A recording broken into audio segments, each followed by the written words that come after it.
அன்பு சொந்தங்கள் அனைவருக்கும் வணக்கம். நான் உங்கள் ராஜா. ராஜாவின் ரியல் ஸ்டோரி பார்ட் 5க்கு போகலாம். நான் ஆல்ரெடி உங்கள்கிட்ட சொல்லியிருந்த மாதிரி நம்ம காலேஜ் லைஃப் பற்றி தான் இதில் பார்த்துட்டு இருந்தோம். காலேஜ் லைஃப்பில் நான் அப்படியே படிச்சுட்டு ஜாலியாக பயங்கரமாக என்ஜாய் பண்ணிட்டு பக்காவாக போய்ட்டுருந்துச்சு. லைஃப்பில் நான் எதெல்லாம் பண்ணக்கூடாதுன்னு நினச்சி காலேஜுக்கு போனோனோ அதெல்லாம் அங்கே பண்ணுற மாதிரி ஆயிடுச்சு. சில விஷயங்கள்லாம் என் நண்பர்கள்லாம் பயங்கரமாக இருப்பாங்க. அந்த நண்பர்களை பற்றிலாம் சொல்கிறதுக்கு வார்த்தைகளே கிடையாது. எனக்கு சொர்க்கமே என்னோடய காலேஜ் தான். அந்தளவுக்கு ஒரு வாழ்க்கையில் என்ஜாய்மெண்ட்டுங்கிறது எனக்கு பயங்கரமாக இருந்துச்சு. ஆனால் காலேஜ் லைஃப் முடிச்சுட்டு அது வேறு ஒரு விஷயம். செகண்ட் இயர் நான் அப்படியே முடிச்சுட்டு ஃபஸ்ட் இயர் முடிச்சுட்டு அப்படியே வெளியில் ரூம் எடுத்து தங்கிடலாங்கிற பிளான் பண்ணியாச்சு. சரின்னு சொல்லிட்டு கீழக்கரையில் ரூம் தேடினோம்.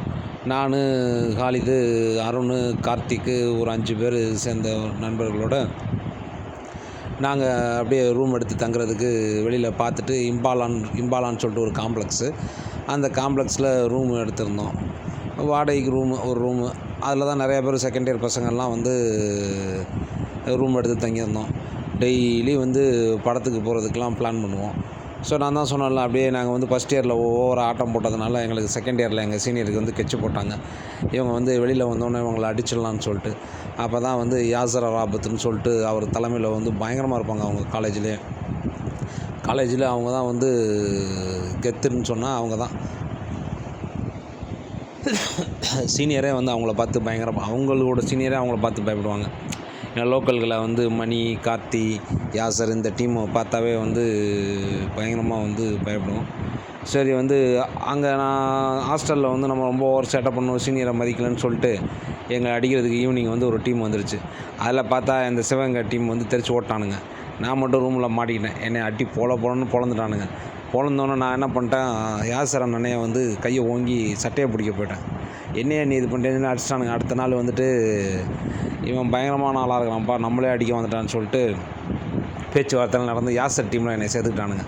அதுக்கப்புறம் சொல்ல வேணும், யாசர் டீமில் சேர்த்தோம்னா நம்ம ஆட்டம் பயங்கரமாக இருந்துச்சு. காலேஜில் நம்ம இந்த பொண்ணுங்களை பார்க்குறது இதெல்லாம் இருக்காது. ஆனால் அப்படி நான் ஒரு பொண்ணை அப்படி பார்த்துட்டே இருந்தேன். அதுவும் என்னை பார்க்கும், அதுவும் நானும் பார்ப்பேன். அப்படியே அந்த பார்வையோடு முடிஞ்சு போச்சு, அவ்வளோதான். மற்றபடி வேறு ஒன்றும் லவ் பண்ணுறது இதெல்லாம் எதுவும் பண்ணல. ஃபுல்லாக அப்படியே போய்ட்டு இருந்துச்சு. காலேஜில் என்எஸ்எஸ் இருக்கும். ஸோ என்எஸ்எஸ், என்சிசின்னு கேள்விப்பட்டிருப்பீங்களா? அது சம்மந்தம் நம்ம கொஞ்சம் மிமிக்ரி, ஆர்ட்டு, டான்ஸு, பாட்டு, இந்த கவிதை எழுதுறது, இதெல்லாம் நான் உங்கள்கிட்ட ஆல்ரெடி சொல்லியிருந்தேன் பார்த்தீங்களா?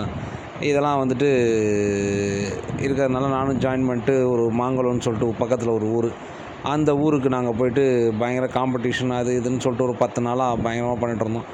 அந்த ஊரில் நமக்கு கொஞ்சம் நல்ல பேர். அதில் காலேஜில் சரி இவனுக்கு இந்த மாதிரி டேலண்ட்லாம் இருக்குதுன்னு சொல்லிட்டு கல்ச்சுரல் ப்ரோக்ராமுக்கெலாம் நம்மளை இது பண்ணுவாங்க. நான் அப்படியே யாசரண்ணன் கூட சேர்ந்துட்டு பயங்கர இம்ப்ரூவ்மெண்ட்டாக அப்படியே போய்ட்டு இருந்துச்சு லைஃபு ஒரு மாதிரி. என்னென்னா செகண்ட் இயரில் எனக்கு என்ன தான் இருந்தாலும் சரி, நம்ம செகண்ட் இயரில் வெளியில் ரூம் எடுத்து தங்கணும். ஃபஸ்ட் இயரில் வீட்டில் ஃபீஸ் கட்டி ஹாஸ்டலில் ஜாயின் பண்ணி விட்டாங்க. அதனால் சாப்பாட்டுக்கு ஹாஸ்டலில் போயிட்டு இருந்துச்சு. செகண்ட் இயரில் நான், ஷாஜகான், அதுக்கப்புறம் அருண், இந்த 3 பேரும் சேர்ந்துட்டு, நான் 3 பேரும் சேர்ந்துட்டு, காசு இருக்காது சாப்பாட்டுக்கே. சண்டே ஆனால் கீழக்கரையில் கறிக்கடை இருக்கும். அந்த கறிக்கடைக்கு வேலைக்கு போவோம். ஷாஜகான் பையன் ஆடு உரிப்பான். அவங்க ஆடு உரிக்கிற தொழில் பண்ணுறதுனால ஆடு உரிப்பான். நாங்கள் போய் இந்த குடல் இதெல்லாம் கழுவி கொடுத்துட்டு எங்களுக்கு சம்பளம் 300 கொடுப்பாங்க. 300 அவனுக்கு 300 எனக்கு 150, அவனுக்கு 150 கொடுப்பாங்க. ஸோ எடுத்துகிட்டு நாங்கள் ரூமில் எல்லோரும் ஈவினிங் ஆனால் படத்துக்கு போய்டுவோம். படத்துக்கு போய்ட்டு சாப்பிட்றது அது மாதிரி தான் பண்ணிகிட்டே இருப்போம். அவன் ஊருக்கு போய்ட்டான்னா அந்த இருக்காது, நம்மகிட்ட ஒரு 10 ரூபா தான் இருக்கும். அதை வச்சுட்டு செகண்ட் இயரில் இம்பாலா ஹோட்டல் இருக்கும், அங்கே அக்கௌண்ட் இருக்கும். அந்த அக்கௌண்ட்டை வச்சுட்டு அந்த நோட்டில் எழுதிட்டு, அந்த மனுஷன் ரொம்ப நல்ல மனுஷன். சொல்ல போனோம்னா அங்கே இருக்கிற பாதி காலேஜ் பசங்களுக்கு அவர் தான் தெய்வம்னே சொல்லலாம். அந்தளவுக்கு சாப்பாடு போடுவார், இல்லைன்னே சொல்ல மாட்டார்.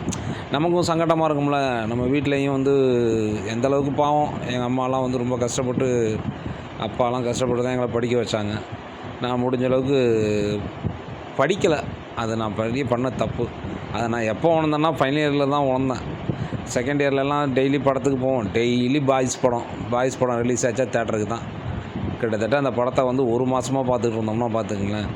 ஒரு நாள் விட்டு ஒரு நாள் இல்லை, டெய்லி போகிறது. காலைல காலேஜுக்கு லேட்டாக போகிறது, லேட்டாக போய்ட்டு அட்டண்டன்ஸ் இருக்காது. அதுக்கப்புறம் வந்துட்டு பீரியடு முடிஞ்சோன்னே ரூமுக்கு வந்துடுறது. ரூமுக்கு வந்துட்டு தூங்க வேண்டியது. கீழே கடல் இருக்குமா, அந்த கடலில் போய்ட்டு கொஞ்சம் நேரம் உட்காந்துருக்க வேண்டியது. திருப்பி இப்படியே தான் ரொட்டீனாக ஒர்க்கு. நைட் ஆனால் சாப்பாட்டுக்கு என்ன பண்ணுறதுன்னு யோசிப்பேன். அப்போ நம்ம நண்பர் அருண் வந்து கூப்பிட்டு போவாப்புல. கூப்பிட்டு போயிட்டு ஏதாவது வாங்கி கொடுப்பாங்க. என்னடா ஃப்ரெண்ட்ஸ்கிட்டே நம்ம அடிக்கடி வாங்குறோன்னு சொல்லிட்டு ஒரு சங்கடமும் இருக்கும்.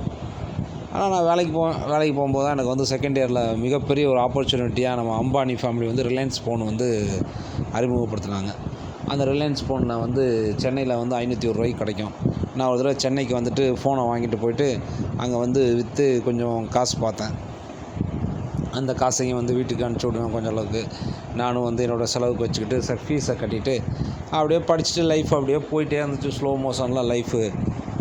மோஷனில் அப்படியே போய்ட்டு இருந்துச்சு. திருப்பி எக்ஸாமினேஷனாக ஆல்ரெடி வந்து 12 பேப்பர் அரியரு. நான் இந்த வாட்டி ஒரு பிளான் பண்ணேன். அதே மாதிரி அந்த பிளானில் வந்துட்டு 12 + 6 18 பேப்பர் எழுதினேன். இந்த 18 பேப்பரில் வந்து மேத்தமெட்டிக்ஸு, இங்கிலீஷு இது 2 மட்டும் பாஸ் பண்ணேன். அவ்வளோதான், 18 பேப்பர் எழுதி. மீதி வந்து 16 பேப்பரு. அந்த 16 பேப்பர் அப்படியே அரியர்லேயே இருந்துச்சு. ஸோ இப்படியே போய்ட்டு இருந்துச்சு லைஃப் வந்துட்டு. 16 பேப்பர் அரியரோட ரொம்ப செகண்ட் செமஸ்டரு முடிஞ்சிருச்சு. செகண்ட் செமஸ்டர் கிடையாது, 3வது செமஸ்டர் முடிஞ்சுன்னு 4வது செமஸ்டருக்கு போனோம். 4வது செமஸ்டரும் அதே மாதிரி வந்து 16 + ஒரு 6 பேப்பரு இது சேர்ந்து எழுதுகிற மாதிரி ஒரு கட்டாயத்தில் வந்துச்சு. இதுக்கடுத்துல வந்து எங்களோட ஃபஸ்ட் இயரு, நாங்கள் செகண்ட் இயரு. ஸோ நாங்கள் வந்து என்ன பண்ணோம்னா, காலேஜில் ரேகிங்கே இருக்கக்கூடாதுங்கிற ஒரு கட்டாயத்தில் வந்து அவங்களெல்லாம் ஃப்ரெண்ட்லியாக பார்த்தோம். இதில் ஒரு பிரச்சனை என்னென்னா, ராமநாதபுரத்துலேருந்து ஒரு டீம் வரும். ராமநாதபுரம் டீமுக்கும் வெளியூர்லேருந்து வந்துருக்க பசங்களுக்கும் வந்து பிரச்சனையாக இருக்கும். இதில் வந்து ஃபஸ்ட் இயர் பசங்களுக்கும் செகண்ட் இயர் பசங்களுக்கும் இடையில ஏதோ ஒரு பிரச்சனையாகிடுச்சு. ஸோ நான் வந்து யாசர் அண்ணன் நீ போய் தலையிட்டு என்னென்னு பாடுறான்னு சொல்லும்போது நம்ம போனோம். போயிட்டு தலையிட்டு பார்க்கும்போது ஒருத்தன் வந்து என்னோடய ஃப்ரெண்டை வந்து பாலாவை வந்து சட்டையை பிடிக்க ஆரம்பிச்சிட்டான். சட்டையை பிடிச்சோன்னா ராட் எடுத்து அவன் மண்டையை உடச்சிட்டான். மண்டையை உடச்சிட்டு பயங்கர பிரச்சனை ஆச்சு. அதுக்கப்புறம் வெஜ்ஜன்ஸ் ஆயிடுச்சு. ஒரு வாரம் கழித்து என்ன பண்ணிட்டானுங்க, நான் வந்து தனியாக கடையில் நின்றுட்டு இருக்கும்போது நான் மாட்டிட்டேன். பின்பக்கமாக வந்து லோக்கல் பசங்களை வச்சு கல்லை வச்சு அடித்து என் மண்டையை உடச்சிட்டானுங்க. நான் காலேஜ் ரத்தத்தோடு போய் தேடுறேன். ஃபுல்லாக ஒவ்வொருத்தரையும் தேடுறேன். கட்டு போட்டால் காலேஜில் அசிங்கமாயிடும்ல, அப்படியே தேடி யார் என்னன்னு பிடிச்சிட்டு நைட்டாக வந்து அருண் நாங்கள் எல்லாம் போயிட்டு அவனுங்க வந்து ஒரு இடத்துல ஒளிஞ்சிருந்தானுங்க. அவனுங்களை பிடிச்சி அதே மாதிரி மண்டையை உடச்சி விட்டாப்புல யாசர். திருப்பி அடுத்த நாள் தான் காலேஜுக்கு வந்தோம். எவன்லாம் சம்மந்தம் போட்டாங்கன்னா அவனை ஃபுல்லாக இது பண்ணும். இப்படி தான் போய்ட்டு இருந்துச்சு. பார்த்தா தலையில் வந்து ஒரு இந்த பக்கம் 4, அந்த பக்கம் 3, 8, 9, 10 தையலுக்கு மேலே இருக்கும். பயங்கரமாக போய்ட்டு இருந்துச்சு. நான் ரேகிங் வேணாம்னு தான் நினப்பேன். ஆனால் அவனுங்க வந்து லோக்கல்லேருந்து வந்துட்டு ஒரு மாதிரி பண்ணுறது பயங்கரமாக பண்ணுவானுங்க. அது வந்து சில விஷயங்கள்லாம் சொல்ல முடியாது. அதனால் அந்த வாழ்க்கை அப்படியே போய்ட்டு இருந்துச்சு. ஏன்னா எல்லாமே எங்கள் நண்பர் அருண்கிறன்னு எல்லாமே எங்களோட நண்பர்கள்லாம் ஒத்துமையாக தான் இருப்போம். இந்த பாட்டு வந்து இந்த ஒத்துமை, அதுக்கடுத்து வந்து இந்த அரியர்ஸ் எப்படி நம்ம கிளியர் பண்ணோம், நெக்ஸ்ட் லெவலில் வந்து அடுத்த பாட்டில் வந்து பார்த்திங்கன்னா ரொம்ப முக்கியமான ஒரு விஷயம் இருக்குது. அந்த முக்கியமான விஷயத்தையும் நம்ம பார்ப்போம். தேங்க்யூ.